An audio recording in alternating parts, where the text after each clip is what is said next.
நண்பர்களே வணக்கம். மாதம் ரூ. 1 மூலம் ரூ. 1,00,00,000 சம்பாதிக்க முடியும் என்று சொன்னால் நம்ப முடியுமா? நம்பிதான் ஆக வேண்டும்.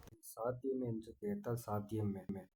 ஒரு சிஸ்டமேட்டிக் இன்வெஸ்ட்மெண்ட் பிளான் மூலம் மாதம் ரூ. 1 வீதம் 12 வட்டி விகிதம் 100 ஆண்டுகள் நாம் சேமிக்கும் பழக்கத்தில் இருந்தால் 100 வருடங்கள் கழித்து ரூ. 89,00,000 கிடைக்கும். சாதாரணமாக கிடைக்காது. நம்மளுடைய 100 வருடங்கள் பொறுமையின் கிடைத்த பலன்.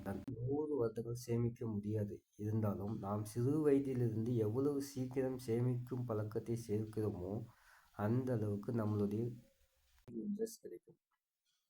அட்லீஸ்ட் எவ்வளவு சீக்கிரம் நம்மளால் சேமிப்பு பழக்கத்தை மிக குறைந்த அளவினாலும் சேமிக்கும் பழக்கத்தை கற்றுக்கொள்ள வேண்டும். பெருவெள்ளம் என்பது போல சிறுக சிறுக சேமிப்பே நம்மளுடைய பெரும் தொகையில் வந்து நிற்கும். நன்றி, வணக்கம். சந்தோஷம்.